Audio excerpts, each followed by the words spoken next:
a matéria já está toda vista, nós concluímos na terça-feira, né, vimos aí prisões e liberdades, então eu quero muito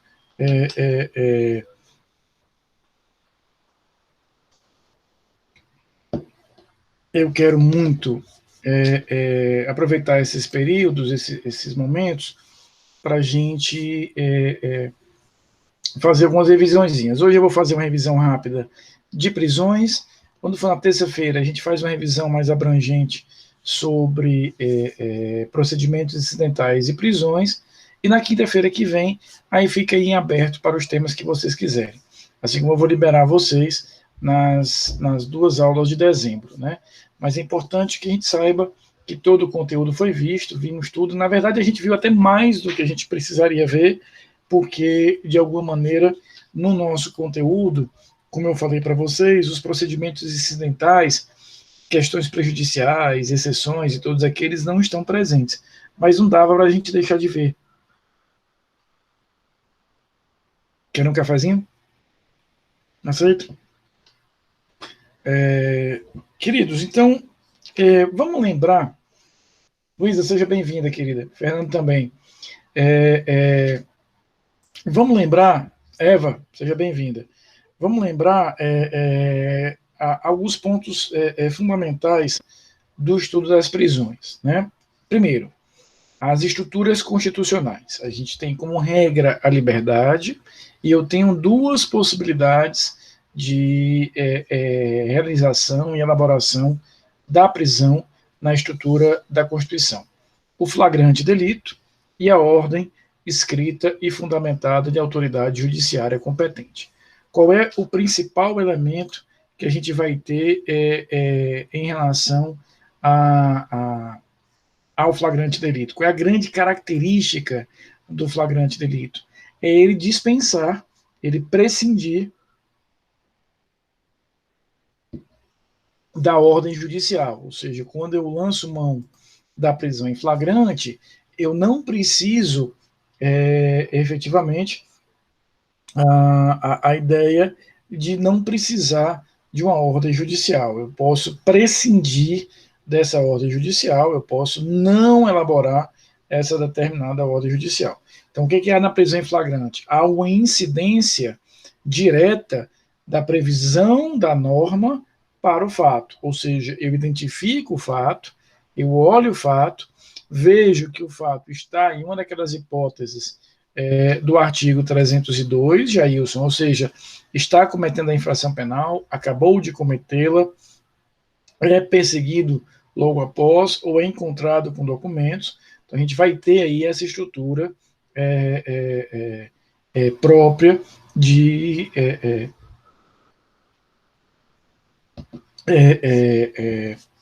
compreensão da prisão em flagrante. Então, a prisão em flagrante é aquela prisão em que eu observo o fato. João, seja bem-vindo, meu querido.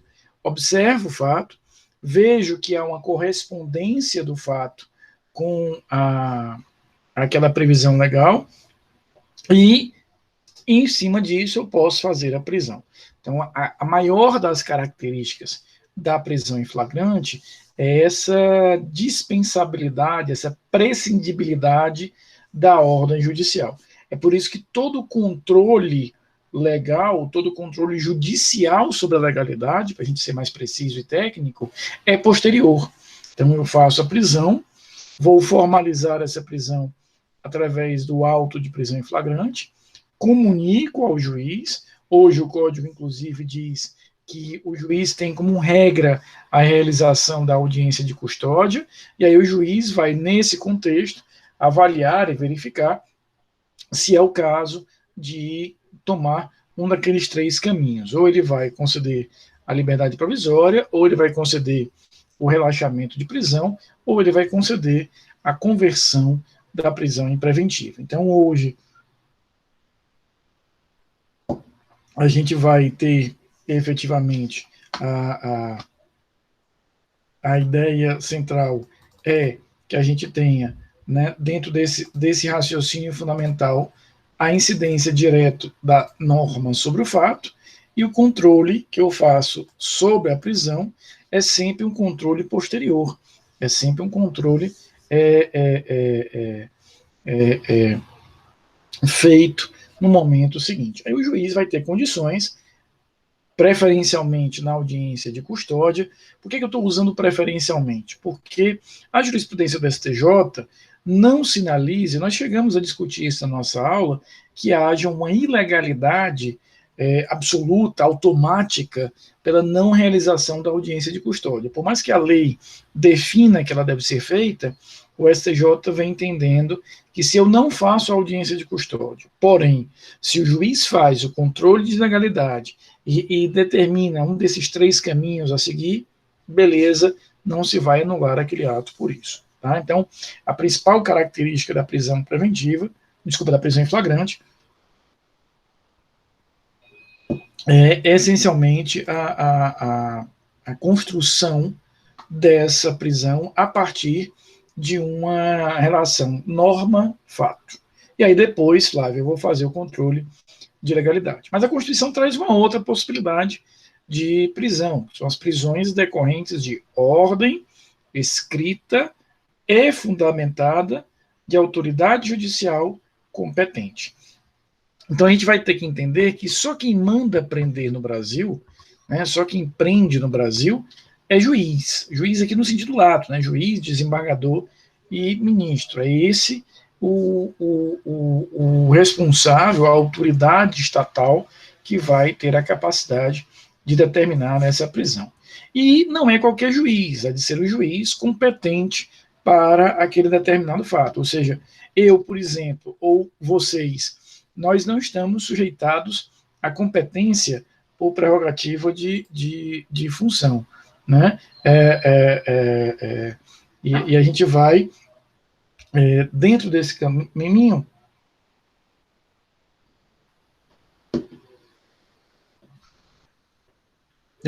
ter a lógica, né, dessa perspectiva de que a gente vai ter que observar todos esses requisitos. Ou seja, eu e vocês, como eu dizia, que não temos a prerrogativa de função, se o Supremo nos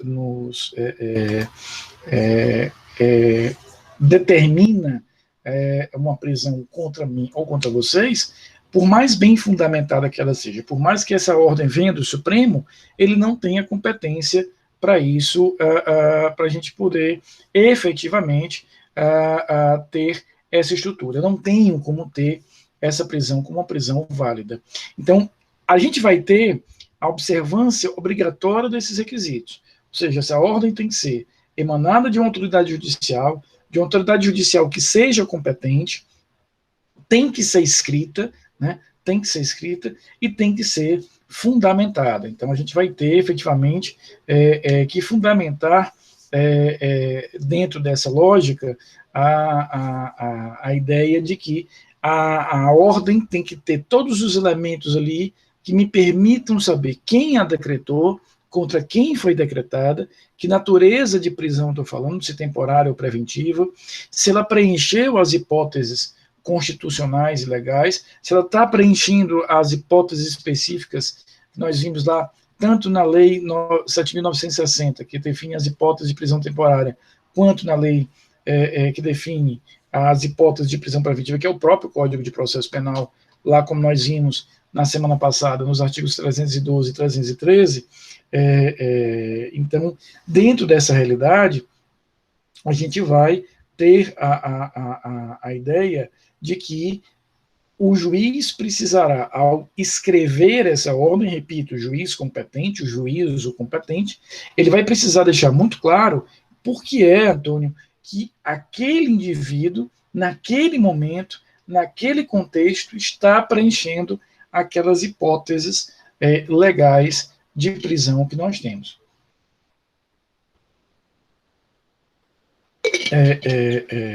Dentro dessa linha, só um minutinho, pessoal.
Então a gente vai ver, né, que o casamento que o juiz vai precisar fazer é esse casamento concreto, Flávio, ou seja, eu tenho lá aquelas permissões legais, por exemplo, a garantia da ordem pública, a garantia da ordem econômica, instrução criminal, aplicação da lei penal. Por que é que naquele caso concreto, naquela circunstância específica, por que diante daquele momento, aquele indivíduo em liberdade representaria um risco à ordem pública? É isso que o juiz vai precisar deixar muito claro naquela determinada ordem. Não se tolera mais, Fairoso, seja bem-vinda, querida, não se tolera mais, né, decisões genéricas. Né? Eu falei para vocês, há um caso no Tribunal de Justiça de um juiz que foi punido, respondeu a um procedimento administrativo disciplinar, foi punido, né, e dentro disso, ele efetivamente respondeu aí por um determinado procedimento administrativo, exatamente por não ter feito ali uma melhor análise, uma concretude dos casos concretos. Ele era um juiz de uma determinada vara, e todas as conversões que ele fazia de prisão em flagrante em prisão preventiva eram absolutamente iguais. Ele literalmente tinha um pendrive, e isso é apurado durante o procedimento administrativo, processo administrativo disciplinar que ele respondeu, ele tinha um pendrive, e ele chegava com esse pendrive, decisões prontas, né, e ele chegava com decisões prontas e só fazia alimentar efetivamente aquele determinado o processo com uma decisão ali padrão. Era uma decisão extensa, eu vi essas decisões, o desembargador, meu chefe, teve que decidir nesse caso, e eu analisei o processo para conversar com ele. Você via decisões extensas, eram decisões longas, Flávia, de 6, 7 páginas, que traziam doutrina, traziam jurisprudência sobre o que é garantia da ordem pública, o que é que diz o Pacelli, o que é que diz o Nutti, tá. Mas sobre o caso concreto não tinha nada, absolutamente não, tinha um parágrafo que dissesse por que aquele indivíduo, diante daquele determinado caso concreto, ele precisava efetivamente ser preso. Então isso faz com que, além da prisão em si ser nula, ser ilegal e ter a possibilidade, como nós vimos na terça-feira, de ser atacada pelo habeas corpus ou pelo relaxamento, também faz com que nós tenhamos uma possível responsabilização administrativa do próprio magistrado, obviamente, quando o tribunal perceber que há aqui, Lohana, uma repetição, né? Há uma recalcitrância em relação a esse tipo de conduta. Há de existir essa individualização, há de existir efetivamente esse ponto central, que é você deixar muito claro essa determinada concretude, que é dizer, neste caso, a ordem pública vai ser maculada por isso, e para preservá-la, por isso eu vou decretar a prisão. Claro que tem casos, Romulo, seja bem-vindo, claro que tem casos em que isso fica um pouco mais evidenciado, né? Por exemplo, reiteração criminosa.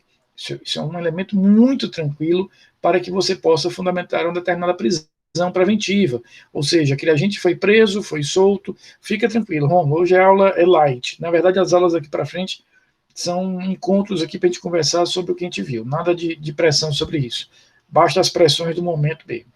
Então, a gente tem, Érica, na reiteração criminosa, uma clara concretude dessa questão da recuperação, da garantia da ordem pública. Por quê?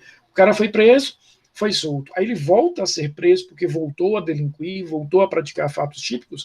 Então, há uma ideia clara de que ele, em liberdade, poderá vir a comprometer a ordem pública. Então, é essa concretude, é esse elemento de concretude que o juiz vai precisar indicar no momento que fixa aquela determinada ordem de prisão.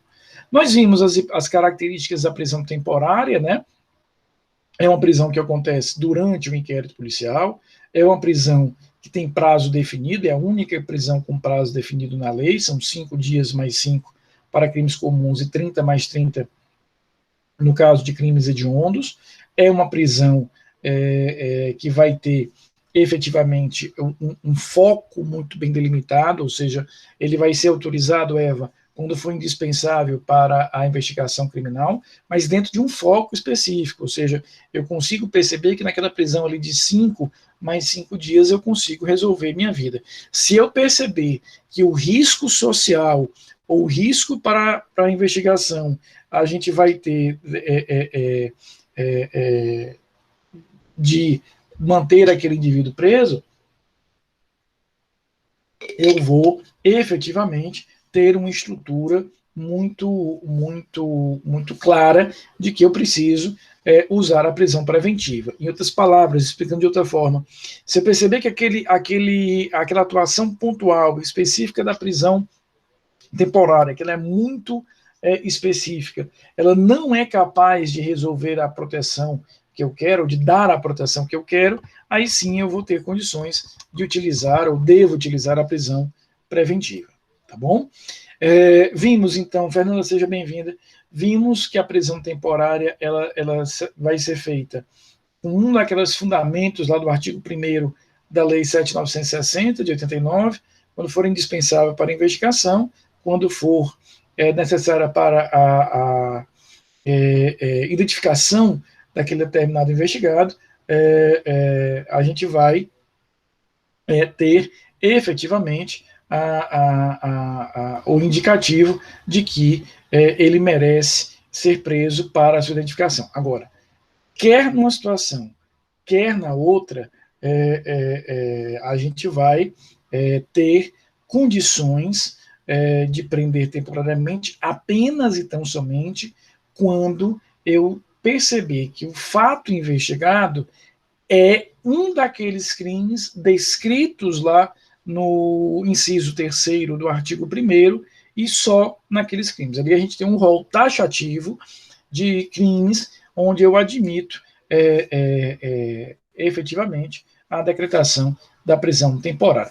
Se o crime que eu estou investigando, Rômulo, não está ali, esqueça o uso da prisão temporária e, se for o caso, tente usar a prisão preventiva. Então, a gente vai sempre ter a combinação do inciso 3º, que traz o rol taxativo de crimes onde eu admito a prisão temporária, combinado aí com os incisos 1º ou 2º em relação a isso. Quanto à prisão preventiva, o que foi que nós vimos? É uma prisão mais abrangente, é uma prisão que pode ser realizada durante o inquérito policial e durante a ação penal, portanto, temporalmente é a mais abrangente, é uma prisão que não tem prazo definido, é uma prisão que vai ser possível naquelas hipóteses do 312 e do 313, a gente vai ter efetivamente aquelas hipóteses, e dentro desse sentido, a gente vai perceber que eu tenho que combinar aqueles elementos, ou seja, tem que existir comprovação de materialidade de indício de autoria, como diz o 312, tem que existir a necessidade da garantia da ordem pública, ordem econômica, instrução criminal ou aplicação da lei penal, e, ademais, tem que existir efetivamente uma daquelas situações do artigo 313, ou seja, a pena tem que ser superior a 4 anos, ou o caso de reincidência, ou o caso de violência doméstica. Temos que combinar esses 3 fatores. Então, na cabeça, Lohana, o que tem que ter claro na hora da prisão preventiva? A comprovação de materialidade, indício de autoria, mas tem uma dessas necessidades, ordem pública, ordem econômica, instrução criminal e aplicação da lei penal. Tem, mas um dos requisitos que a gente vai ter efetivamente dentro dessa estrutura, que são um daqueles 3 requisitos, 313. A prisão ela vai ser necessária, repito, quando a pena for superior a 4 anos, reincidência ou violência doméstica. Nós vimos também, dentro desse estudo de prisões e liberdades, aquela fórmula esquemática que eu desenhei para vocês dentro dessa possibilidade. Ou seja, a gente vai ter que perguntar a primeira coisa, diante daquelas 4 possibilidades, ou seja, liberdade provisória, revogação de prisão, habeas corpus e relaxamento. Primeira coisa é saber se a prisão ela é legal ou ilegal. E aqui o raciocínio é um raciocínio binário, né? Será ilegal toda e qualquer prisão, Flávia, que eu não reuni todos os requisitos formais e materiais. Então, se aquela prisão não foi ordenada pelo juízo competente, extrapolou o prazo, não preencheu os requisitos necessários, qualquer desses elementos autoriza o reconhecimento da prisão como ilegal. Então, o raciocínio aqui é binário. Se a prisão foi ilegal, a gente tem dois caminhos, ou o habeas corpus, ou o relaxamento. Lembrando que a jurisprudência tem entendido que eu primeiro preciso pedir o relaxamento para depois ir com habeas corpus, e há uma diferença de instância, né? O relaxamento eu vou pedir para aquele juízo que tem a prisão sob sua responsabilidade, o habeas corpus vai para um juízo acima. E no caso do relaxamento, a gente vai ter dirigido por advogado, obrigatoriamente, enquanto que o HC a gente vai precisar ter uma visão mais flexível, e qualquer pessoa poderia apresentar ali o habeas corpus. E, do outro lado, se eu não identificar de saída, Érica, algum tipo de existência de ilegalidade, aí eu vou ter que usar a liberdade provisória e a revogação de prisão. Então, dentro desse sentido, a gente vai trabalhar com a liberdade provisória. Eu vou ter, dentro dessa perspectiva, a realidade própria de que a prisão não está sendo claramente ilegal, não estou visualizando nenhum tipo de prisão ilegal, e aí eu vou ter dois caminhos. Ou eu vou caminhar para a liberdade provisória, normalmente quando a prisão é em flagrante, ou eu vou caminhar para a revogação da prisão ou revogação da ordem de prisão, nos termos do artigo 316, provando aí os elementos que são dizer, olha, juiz, essa prisão não é necessária, essa prisão que o senhor decretou aí por algum motivo, mas ela já não é mais necessária. Ou seja, imagina que ele decretou a prisão, Eva, para proteger a prova, pela questão da garantia da instrução criminal.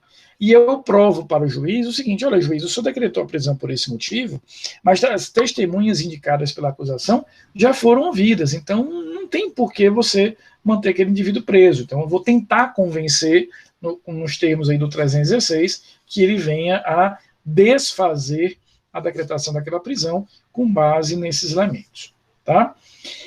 Queridos, antes de encerrar, eu queria, eu até me arrependi, porque eu deveria ter falado isso na quinta-feira, na terça-feira, que eu sabia que o público era maior, mas eu queria deixar a minha palavra de gratidão aqui para vocês, por todo a dedicação, por todo o esforço que vocês fizeram durante esse semestre, né? Para mim, como professor, eu que sou professor acima de qualquer coisa, dou a minha carreira profissional, vocês sabem que eu também trabalho no Tribunal de Justiça, mas antes de qualquer coisa, eu sou professor, então, para mim é uma alegria imensa, é uma satisfação saber que num ano tão difícil, num semestre tão duro, a gente, com esse esforço de usar essas aulas remotas, vocês se dedicaram, vocês se esforçaram, vocês estão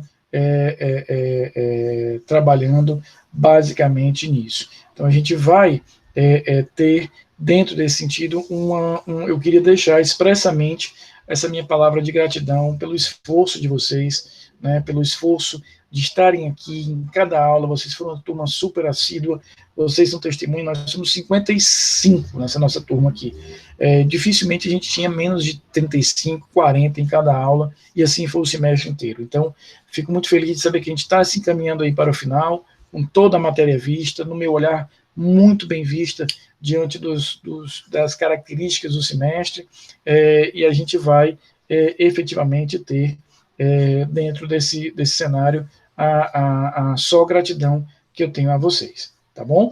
Então, fica aqui minhas palavras de gratidão, fiquem à vontade, repito, semana que vem eu vou estar aqui nas duas aulas para tirar as dúvidas de vocês, para a gente fazer uma revisão. Na primeira semana de dezembro vocês estão liberados, e aí no dia 8 a gente faz a nossa prova, e eu espero todos vocês no semestre que vem em Processo Penal 2, lá no horário AB. Eu tenho uma aula seguinte agora, de Processo Penal 2, é bom que vocês já continuem aí no mesmo ritmo, tá bom? Fique tranquilo, Fairuz, eu sei muito bem, eu não entendo, a vida já é complicada, e esse ano a gente tem que ter ainda mais flexibilidade, tá bom? Então, para mim é uma alegria muito grande tê-los como alunos, ver a dedicação de vocês, ver o acompanhamento. Então, fica aqui minha palavra expressa de gratidão, tá bom? Um beijo imenso, bom final de semana para vocês, e a gente se encontra, se Deus quiser, na próxima terça-feira.